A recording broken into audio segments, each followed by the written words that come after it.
to learn how to love myself, to tap into these gifts that can only be expressed in the way that I can express them, that fills my heart. I think that's what we're all here to do.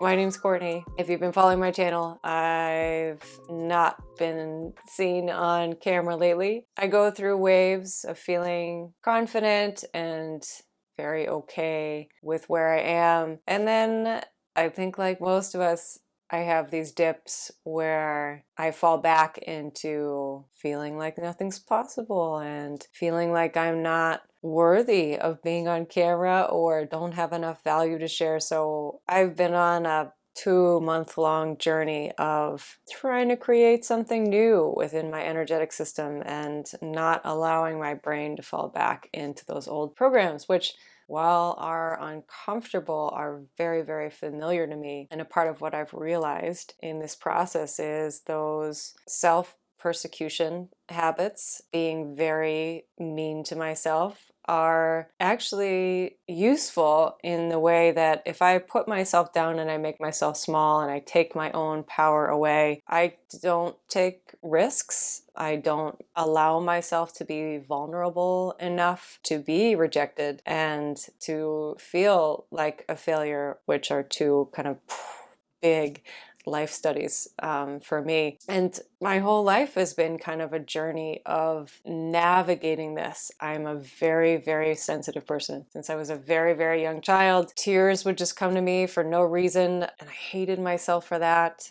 As I got older, I realized there has to be a reason for this sensitivity. That's what I want to talk to you a little bit about today. I want to talk to you about some of the things that are really important to me, and I've kind of touched on them already, but let me break it down. So the first one is inner freedom. And I know that can sound really, really cheesy, but I truly mean it. I've created a lot of rules for myself, a lot of internal cages of what was allowed and not allowed, and I've really made myself feel small. And then I'd have systems in place for scolding myself after social interactions, after putting a video out, and when I was a child, after playing with the other kids, I would reflect back on that and tell myself all the reasons why I was bad and wrong, and I kind of collected them and hoarded all those reasons, ironically, to protect myself. And then you get to a point in life, or at least I did, where you just don't want to do that anymore. And you crave that freedom of allowing yourself to just be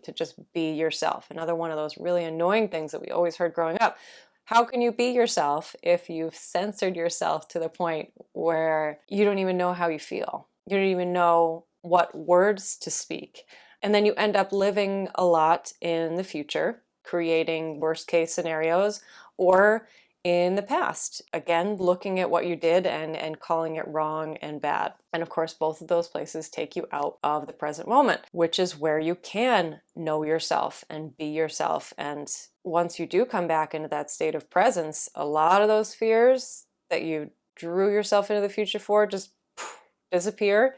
Same with looking back and not liking your choices and the actions you've made. Just a lot of them just eliminated by allowing yourself to be in the moment. Now, an anxious person doesn't always allow themselves to be in the moment because they have to be on guard. There has to be this certain element of control in order to prepare for those worst case scenarios. And the same with the depression and focusing yourself in the past too. If you really don't like yourself, you can use your past as evidence to remind yourself why you're not good enough. So we've got this kind of whirlwind over here living in the future and this whirlwind over here of living in the past, that if you can allow yourself and choose to be here in the moment, just poof, those things literally go away. Maybe not forever. Definitely not forever, but until the next time you can pull yourself into the moment. And then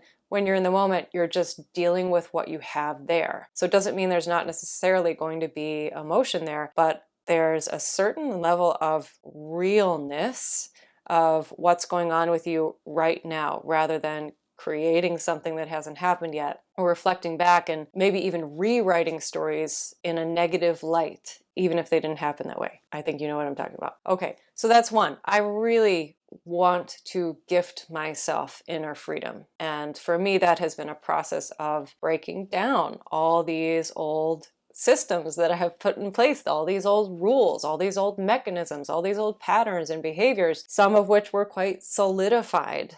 There's been an undoing of that and a continuation of an undoing of that. And that's where you get those glimpses of freedom. And there's more to that, but I'm just going to leave it there for now. I think you understand what I mean. Being free from self-persecution, being free from trying to control certain outcomes, being free from anxiety, depression, all those heavy emotions and thinking patterns that just make us feel small. I crave that freedom, and that's what's brought me to where I am today. Constantly finding new modalities, tools that I like that help me manage my own mind and come back into my own energy, come back into presence. That's one thing that means a lot to me. And the second thing is, I mentioned I was sensitive. I am sensitive. Stupidly sensitive. I know that's not talking myself in a positive light, but ridiculously sensitive. And I know some of you are going to know what I mean. Hypersensitivity can be seen as a huge burden. I feel things that aren't meant to be felt, because if they were meant to be expressed, then people would be speaking the words behind them, if that makes sense. But I feel the unspoken energies behind people's presence, which is another reason why I grew up being very challenged to be around people. Social situations, still sometimes a challenge for me. Here's how my reality did a 180 of not liking myself because of how sensitive I am and how annoying that was growing up and all the tears that kind of come with it and isolating myself. That sensitivity is heavily interlocked with my unique gifts. I can read people's energy. I can read my own energy when I choose to tap into it. This is what makes me really good at what I do. So one of the biggest struggles I've had in my life is now turning into one of the things that I like about myself the most. Still an ongoing battle. But this is another thing that's been very important to me. I know that each and every one of us brings a uniqueness that when we're in our own authenticity, shine the light through ourselves in this awesomely beautiful way. And I like to call that, or I like to define that by our spiritual gifts. And everybody has their own way of being in this world. And whether you choose to use those gifts for your own empowerment or the empowerment of others, it doesn't really matter. But I think we all, or at least if you're still watching this, maybe you have an interest in, well, what are those gifts? What are those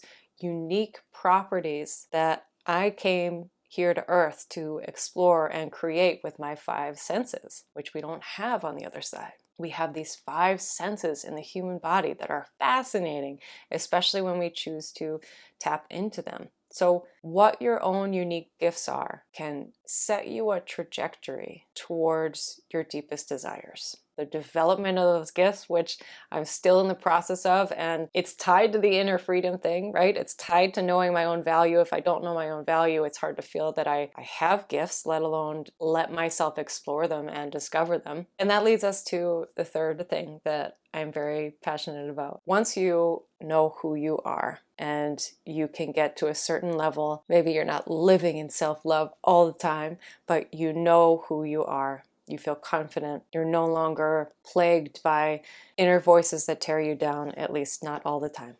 And that enables your uniqueness to shine through, your authenticity, or in other words, your spiritual gifts to shine through. And then that final layer that I'm going to talk about today is going through the process of expressing them. And that is a whole different kettle of fish. It's one thing for me to practice channeling on my own. It's one thing for me to practice tuning into people's energy when they're not in front of me. It becomes very different when I decide to share those gifts and this base layer of the inner freedom comes out in a whole different way. You get to face those deeper levels of your journey of inner freedom when you choose, if you choose to express your uniqueness, your gifts, your beauty, your essence. And really, I think why I'm so passionate about it is I think that's what we're all here to do in our own way, or at least that's what I feel I'm here to do, to learn how to love myself,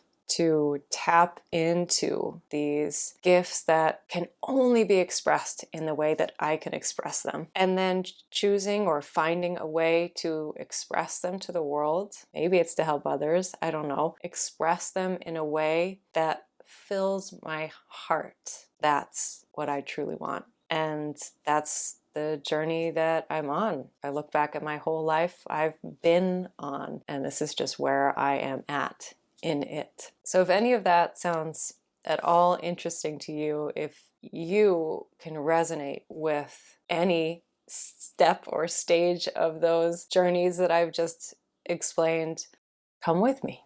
It's so much more fun when we do these things together, when we grow together, when we express together. And I've got so many tools in my toolkit for all three of those things now. My inner freedom, developing my gifts, expressing my gifts, and I'm sure you have your own too, and feel free to put them in the chat. One of them has been mentorship, reaching out to somebody who's already been through or can relate to a journey that I'm going through and can see me from a different perspective and offer loving, caring guidance. That has been a big part of my journey and is what inspired me to do the same. If you're in a place where you're looking for mentorship, please reach out to me. My information's all in the video description below. And stay tuned, I'm going to be talking about these 3 topics in a myriad of different ways. Make sure to subscribe, please like this video, comment below what resonated with you, and I'll see you next time. My name's Courtney. Welcome to the channel Connection.